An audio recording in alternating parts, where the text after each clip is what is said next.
축농증이라는 건요, 뺨이든 이마든 거기에 농이 차는 게 축농증이죠. 이분 같은 경우에는 양측이 모두 농으로 가득 차 있는 상태인 거예요. 이미 몇 년이 지나셔서 이분은 만성화가 되신 분이라 수술을 예정하고 있습니다. 안녕하세요. 귀코목은 닥터 찬찬 김호찬 원장입니다. 네, 오늘은 질문으로 좀 시작을 하려고 하는데요. 요즘 이제 봄철이 다가오다 보니까 축농증 있으신 분들 굉장히 많으시잖아요. 대체 축농증이 정확히 뭔가요? 축농증이라는 건요, 말 그대로 축농증, 농이 쌓인다는 그런 의미죠. 뼛속에 여러 공간들이 있습니다. 충격에 대비를 하기 위해서 그렇게 생긴 거거든요. 충격에 강하기 위해서 여러 공간들이 있고요. 뺨이든 이마든 거기에 농이 차는 게 축농증이죠. 감기나 비염이 심해지면서 생기는 급성 축농증도 있고요. 아니면 만성화, 계속적으로 이어지게 되는 그런 만성 축농증이 있고, 만성 축농증의 경우에는 수술까지 가시게 되는 경우가 있죠. 그럼 이 얼굴에 농이 대체 왜 쌓이는 건가요? 자, 우리가 그런 공간들이 그냥 있는 게 아니라 그 공간 속에 점막이 있고, 그 점막에서 점액이 생성이 돼요. 그 생성된 점액이 입구를 통해서 코 공간으로 빠져나오게 됩니다. 그래서 그게 점점 뒤로 가서 코 뒤쪽으로 해서 우리가 삼켜지게 되거든요. 그런데 그 입구가 굉장히 좁아요. 1-2mm 정도밖에는 안 됩니다. 그런데 어떤 원인에 의해서 비중격 망곡이 될 수도 있고, 비염이 심해지거나 하면 점막이 붓겠죠? 그러면 그 입구가 좁아지게 되겠죠. 그러면 그 콧물이 나갈 수가 없는 거죠. 그 콧물이 고이게 되고 고인물이 썩는 거죠. 고인물이 썩은 게 농이 되는 거죠. 그 농이 나오면 콧물이 누렇게 나오거나 아니면 뒤로 넘어가서 가래로 누렇게 나오든지 이렇게 되는 거죠. 그럼 그렇게 농이 방치되어 있으면 나중에는 어떤 문제가 좀 생길 수 있나요? 방금 말씀드린 것처럼 누런 콧물이 계속 나오든지, 뒤로 넘어가서 가래가 나오거나 그 넘어간 가래로 인해서 기침이 자꾸 유발된다든지, 내 코에서 썩은 냄새가 난다든지, 아니면 점막 자체가 부어가지고 코 막힘이 심해지든지, 그런 증상들이 나타날 수 있고요. 사람마다 증상은 각양각색입니다. 코 막힘이 전혀 없는 사람도 있고요, 누런 코가 나오는 사람도 있고요, 또 아니면 코가 나오지 못하고 아예 정말 꽉 막히게 되면 콧물은 없는데 뺨 통증이 생긴다든지 이빨이 아프다든지 그런 증상으로 발생될 수도 있어요. 축농증이랑 비염이랑 어떤 차이가 좀 있는 건가요? 비염이라는 건 이제 말 그대로 코 점막의 염증이죠. 용어가 조금 헷갈릴 수는 있습니다만 염증이 없는 비염도 있습니다. 근데 우리가 흔히 말하는 비염 수술이라는 거는 이 중간막이 휘어진 비중격 망곡을 해결을 하고 코 옆에 이렇게 튀어나온 구조가 있거든요. 갑개라는 구조가 있는데 그 갑개 구조를 축소를 해서 코를 시원하게 만들어 드리는 그런 걸 주로 비염 수술이라고 통칭을 하지만, 그 비염 수술이 알레르기 비염의 알레르기를 아예 없앤다든지 그런 수술은 사실은 아닙니다. 급성으로 생긴 축농증은요, 약으로 해결하는 거예요. 항생제도 쓰고 코에 뿌리는 스프레이도 쓰고 여러 염증을 줄이는 약들을 써서 해결을 하는 거죠. 부비동이라고 하거든요. 그 공간의 입구를 열어주면 그 농이 배출이 되면 해결이 되는 거죠. 그런데 만성적으로 축농증이 오신 분 같은 경우에는 이미 약을 써도 해결이 안 되는 그 선을 넘었다고 생각을 하시면 됩니다. 그렇기 때문에 수술적인 치료로 이어지게 되는 것이죠.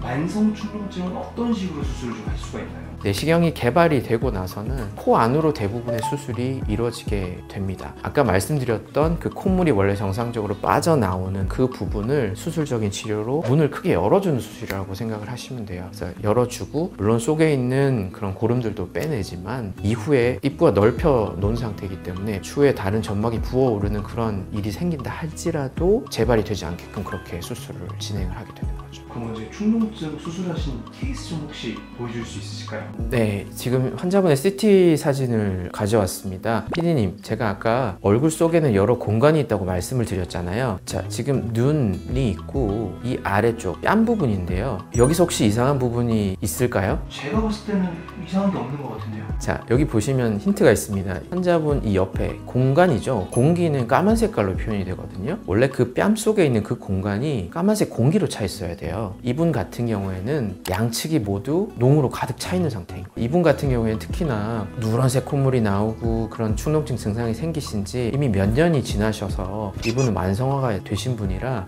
수술을 예정하고 있습니다. 자, 이건 다른 예시 사진인데요. 이분 같은 경우에 환자분의 좌측 뺨 속에 회색이 있죠. 아까 그분처럼 뺨 속에 농이 차 있는 상황이고요. 이 환자분은 이제 비중격 망곡증도 있으셔서 코도 같이 막힘이 심하신 분이 부분이었습니다. 수술 후 사진을 보시면 까만색 공기가 이렇게 잘 들어와 있는 걸 보실 수가 있죠. 농이 다 빠진 상태이고요. 휘어진 비중격도 바르게 펴진 것을 보실 수가 있습니다. 만성 축농증 있으신 분들이 비중격 만곡증 수술을 받으면 좀 어떤 식으로 개선이 될 수 있나요? 비중격이 많이 휘어져 있다고 해서 반드시 축농증이 생기는 건 아니지만 비중격이 아무래도 휘어지면 아무래도 좁겠죠, 공간이. 콧물이나 배출되는 그 입구 부분도 공간이 작을 겁니다. 그런데 어떤 감기든 비염이든 그런 코 점막의 염증이 심해진 상황에 오게 되면 그 부분이 훨씬 더 잘 막힐 수 있게 되고, 그런 경우에 축농증이 반복되다가 만성적으로 넘어가신 분들은 반드시 코 비중격 만곡증도 해결을 해야지 추후에 축농증이 재발되는 것을 막을 수도 있죠. 비중격이 휘어지지 않더라도 비염이나 코 감기로부터 촉발되어서 축농증이 생기는 경우도 있고요. 또 경우에 따라서는 우리 공기 중에 굉장히 곰팡이가 많이 포자들이 떠다니고 있습니다. 그 곰팡이 포자가 일부 이렇게 들어가서 곰팡이성 축농증이 생기시는 분들도 있고요. 또 치아가 문제가 돼서 축농증이 오는 경우도 있습니다. 특히 윗니죠,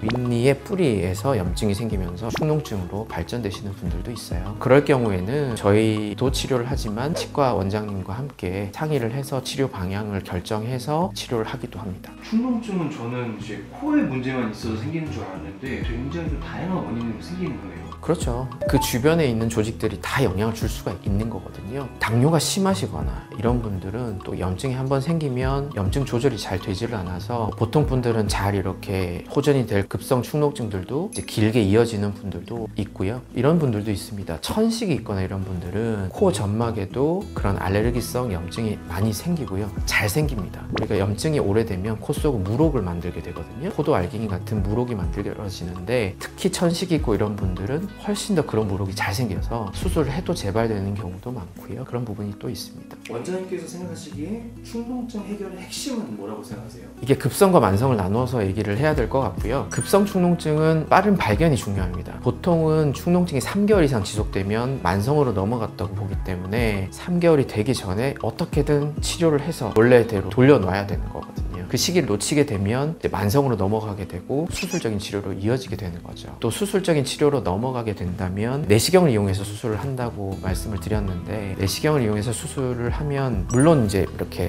밖에 상처가 없고 좋기는 하지만 또 그 내시경만의 단점이 있습니다. 내시경은 이제 수술하는 술자에 따라서 또 내시경의 위치나 방향에 따라서 어떻게 잘못하면 안구 쪽을 뭔가 손상을 주거나 외 쪽을 손상을 주거나 그럴 가능성도 있기 때문에 숙련도에 따라서도 이제 차이가 있고요. 그런 이유 때문에 저희 병원에서는 내비게이션이라는 장비를 이용해서 좀 더 안전하게 수술을 진행을 하고 있으니까요. 너무 걱정은 하지 않으셔도 될 것 같습니다.